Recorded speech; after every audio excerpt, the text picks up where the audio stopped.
여러분은 단군 신화하면 어떤 이미지가 떠오르시나요? 하늘의 신 환인, 그리고 그의 아들 환웅, 곰과 호랑이가 등장하는 동굴 이야기, 그리고 마침내 하늘과 땅을 잇는 신성한 왕으로 등장한 단군. 수천 년 동안 이 이야기는 한국인의 뿌리를 상징해왔습니다. 하지만 오랫동안 사람들은 이 모든 것을 신화, 즉 상상 속의 이야기라고만 여겨왔습니다. 그런데 최근 이 단군 신화가 단순한 신화가 아닌 역사일 가능성이 있다는 주장이 국내외 학계에서 제기되고 있습니다. 그 중심에는 놀랍게도 천문학이라는 과학이 있었습니다. 과연 어떻게 하늘의 별들이 단군 조선의 실존을 증명하게 되었을까요? 그리고 왜 세계 학자들은 지금 고조선의 역사를 다시 쓰고 있는 걸까요? 오늘 단군 신화는 신화가 아니었다는 충격적인 시선을 전하며 과학으로 밝혀지는 한국 고대사의 비밀, 그리고 그 속에 숨겨진 민족의 자긍심을 조명합니다. 여러분의 구독과 좋아요는 잊혀졌던 역사를 다시 빛나게 만드는 데 큰 힘이 됩니다. 지금 바로 신화를 다시 읽는 여정을 함께 떠나보시죠. 저는 일본 교토대학에서 고대 동아시아 천문학과 신화학을 연구하고 있는 하야사카 유토입니다. 제가 이 연구에 본격적으로 뛰어든 건 지금으로부터 약 12년 전 우연히 접한 한국의 단군 신화라는 문헌 때문이었습니다. 당시만 해도 저는 단군 이야기를 단지 고대 민족의 신화, 다시 말해 신성함을 빌린 민족주의적 허구 정도로 받아들였습니다. 하늘에서 내려온 환웅이 곰을 사람으로 만든 후 단군을 낳는다? 이건 어디서 들어도 전형적인 신화적 서사일 뿐이었습니다. 고대 일본 신화에도 이와 비슷한 구조가 있고 메소포타미아나 북유럽 신화에도 신과 인간의 혼혈 이야기는 넘쳐나니까요. 그런데 말입니다. 이 단군 신화 안에 도저히 신화로만 치부할 수 없는 정밀한 자연현상의 패턴이 반복적으로 담겨 있다는 사실을 깨닫게 되면서 저의 모든 학문적 고정관념이 무너지기 시작했습니다.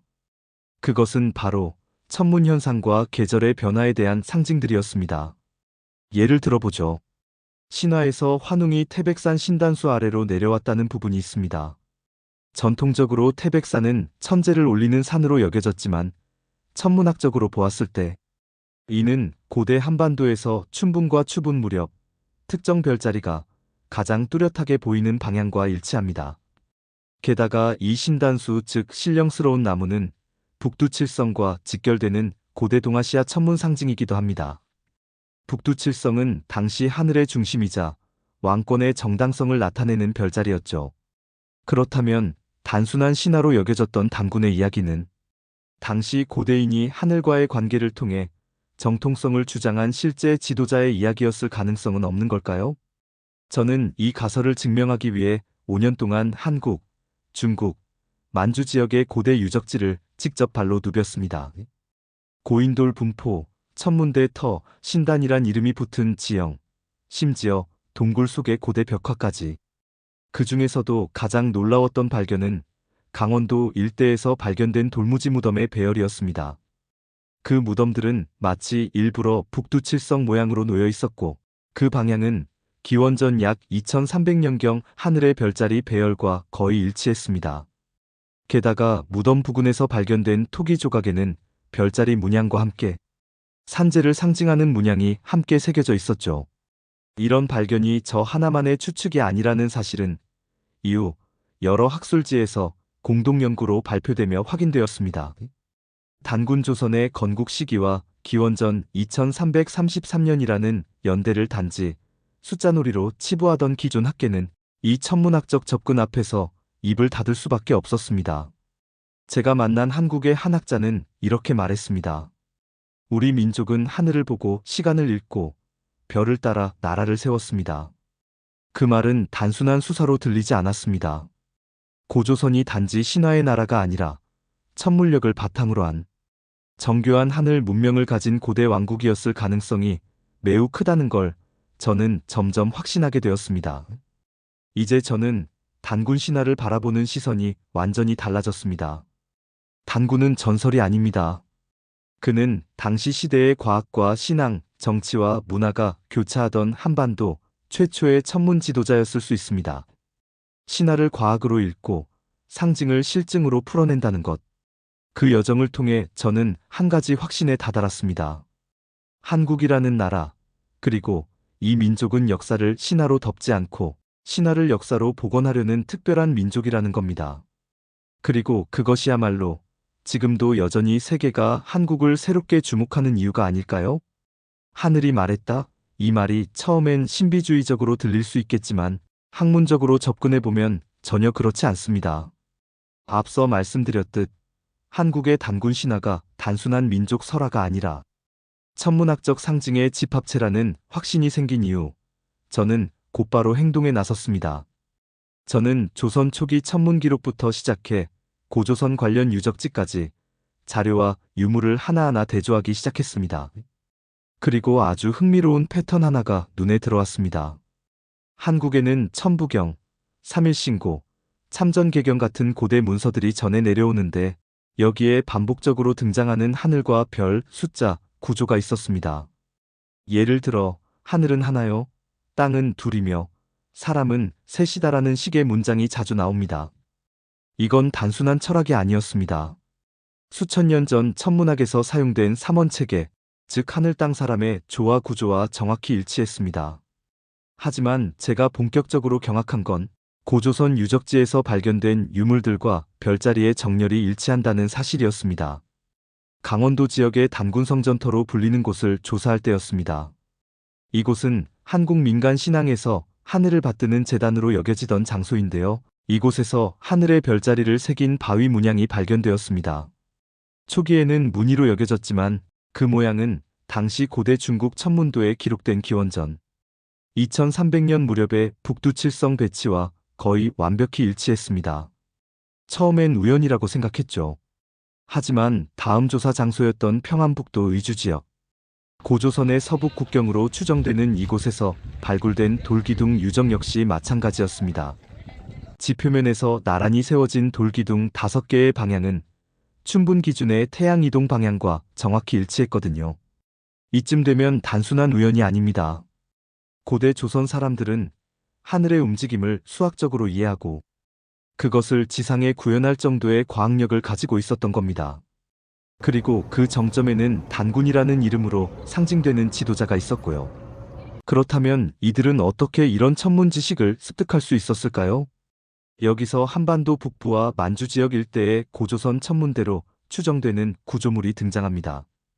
함경북도 명천 지역에는 별을 보는 자리라는 뜻을 가진 성자리라는 지명이 존재합니다. 이곳에는 일종의 원형 석조 구조물이 존재하는데 이는 고대 유럽의 스톤헨지와 유사한 형태를 갖고 있으며 해와 달의 이동을 관측하기에 적합한 구조입니다. 실제로 그 구조물의 중심에서 해가 뜨는 방향을 따라 점을 찍어보면 하지와 동지의 태양이 지나는 위치가 정확히 포착됩니다. 다시 말해 이곳은 고조선 시대 사람들이 계절을 파악하고 농경 사회의 리듬을 맞추기 위해 활용했던 천문 관측소였던 셈이죠. 그리고 더 놀라운 건 이러한 천문 구조물의 존재가 단군 신화와도 연결된다는 점입니다. 신화에 등장하는 삼천무리가 내려온다는 표현은 고대 별자리 중 삼태성, 즉 오리온 자리의 삼연성을 뜻할 가능성이 있다는 해석도 있습니다.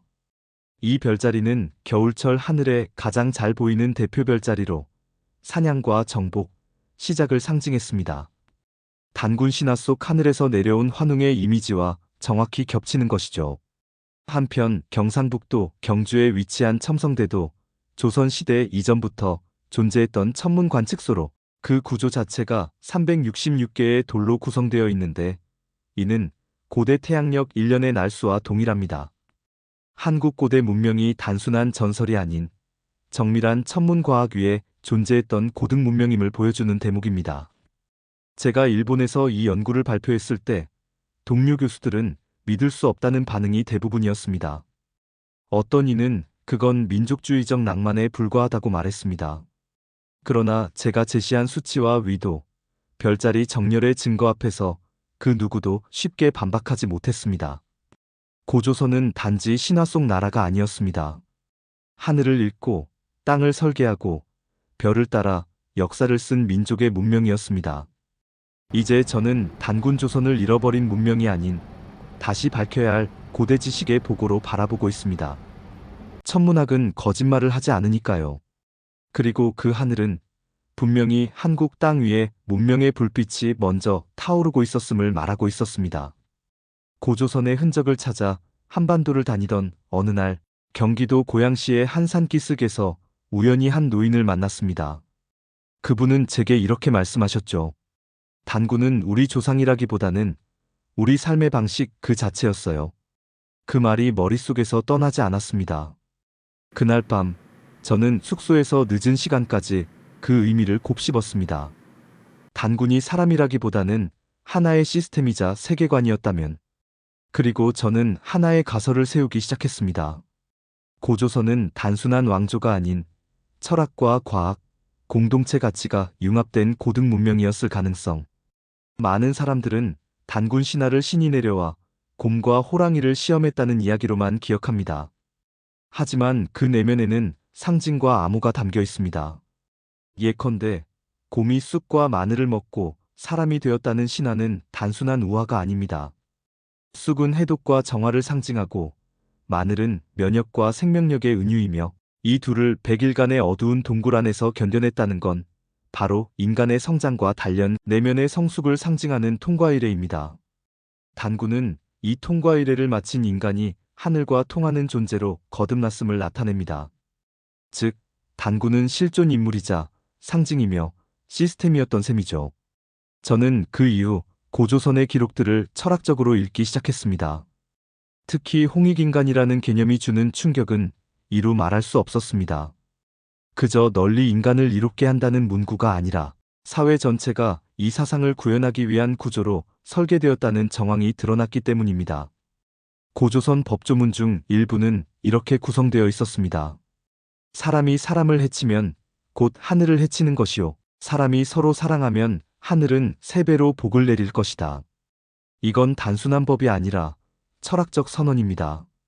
오늘날의 헌법이 권리와 의무를 명시한다면 고조선의 법은 하늘과 인간, 자연의 질서 속에서 어떻게 살아갈 것인가에 대한 해답을 담고 있었던 셈이죠. 더욱 놀라운 사실은 이 사상이 신정 정치가 아닌 공동체 중심의 분산자치 체제로 운영되었다는 고고학적 증거도 함께 나왔다는 것입니다. 강원도 일대에서 발견된 초기 정착지의 구조를 보면 중앙 지배 건물이 아닌 원형 공동주거지가 중심을 이루고 있었고 거기에 각 지역의 자율적 분담 체계가 나타나는 도구 유물들이 함께 발견되었습니다. 즉, 단군 조선은 강압적 중앙 통제가 아닌 공존과 자유를 중시했던 사회일 가능성이 큽니다. 그렇다면 왜 이 놀라운 문명은 역사에서 사라졌을까요? 그건 아마도 우리가 기록보다 정복을 기준으로 역사를 바라봤기 때문입니다. 고조선은 거대한 궁전과 병영을 남기기보다는 하늘을 읽고 사람을 믿고 자연과 조화를 이루는 방식으로 세상을 운영했습니다. 하지만 그런 방식은 무력 앞에서는 너무도 쉽게 무너질 수밖에 없었죠. 한나라의 침략과 철기 문명의 전환, 기록의 소실, 그리고 무엇보다 우리 스스로 잊어버리려 했던 기억 속에서 고조선은 신화가 되어갔습니다. 저는 일본인으로서 이 부분에서 참 많은 고민이 들었습니다. 왜 한국인들은 자신들이 가졌던 위대한 고대 문명을 망설임 없이 신화라 부르고 그 역사를 없는 것으로 치부해왔을까? 그 답은 역설적으로 한국인의 겸손과 실용성에서 비롯된다고 느꼈습니다. 눈에 보이는 것보다 지금 내 앞에 있는 현실을 더 중요시하는 민족성. 하지만 그 속에서 우리는 너무나도 많은 것들을 놓쳐온 것 아닐까요? 단군의 나라, 그건 단순히 고조선이라는 한 시대의 이름이 아닙니다. 그건 하늘을 관측하고 자연을 따르며 인간다움을 잊지 않던 삶의 방식입니다. 오늘날의 한국이 다시 세계의 중심에서 문화와 기술, 가치의 리더가 되어가는 것도 어쩌면 이 오래된 기억이 DNA처럼 흐르고 있기 때문인지도 모르겠습니다. 마지막으로 저는 이렇게 말하고 싶습니다. 단군은 우리에게 단지 과거를 말해주는 존재가 아닙니다. 우리가 어디로 가야 할지를 보여주는 미래의 거울입니다. 하늘은 늘 그 자리에 있었고 이제 그 하늘 아래 다시 고조선의 이야기를 제대로 들여다봐야 할 시간이 왔습니다. 그날 밤 저는 혼자 산속에 앉아 하늘을 올려다보았습니다. 단군이 하늘을 바라봤던 그때와 같은 별자리들이 몇 천 년이 지난 지금도 그 자리에 있더군요. 세상이 아무리 변해도 하늘은 바뀌지 않는다는 사실이 문득 마음 깊이 와닿았습니다. 우리는 신화라는 이름 아래 얼마나 많은 진실을 외면해 왔을까요? 역사는 늘 정복자의 손에 의해 쓰인다지만 단군 조선의 이야기는 힘으로 새겨진 것이 아니라 별과 자연, 사람의 기억으로 이어져 내려온 아주 다른 종류의 문명이었다는 걸 이제서야 실감합니다. 역사는 단지 옛사람들의 이야기만은 아닙니다. 우리가 어디서 왔는지 기억하는 일은 우리가 앞으로 어디로 가야 할지를 정하는 나침반이 되어줍니다. 한국은 지금 기술력과 문화로 세계를 이끌고 있는 나라입니다. 그 기반에는 단군 신화라 불리는 오래된 미래의 정신이 스며 있습니다. 홍익인간, 제세이화, 이 단어들이 단지 교과서, 속문구가 아니라 우리가 다시 꺼내 읽고 실천해야 할 메시지로 다가옵니다. 단군은 신화가 아닙니다. 그는 신화라는 형태로 살아남은 현실입니다. 그리고 지금 우리가 그 이야기를 다시 말하기 시작했다는 건 곧 그 정신을 다시 세상의 중심으로 가져오겠다는 뜻일지도 모릅니다.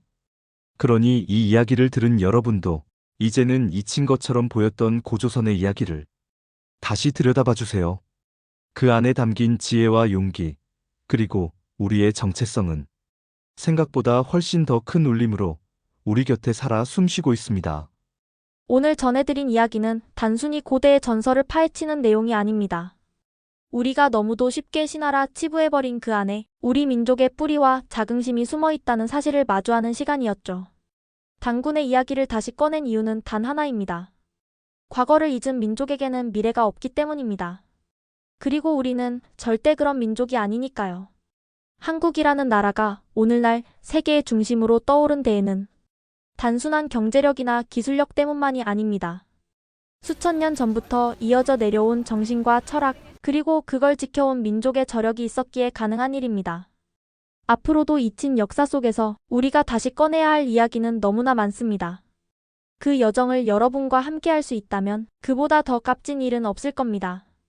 오늘 영상이 여러분께 작지만 깊은 울림으로 남기를 바라며 구독과 좋아요, 그리고 알림 설정까지 부탁드립니다. 다음 이야기에서도 또 함께 해주세요. 감사합니다.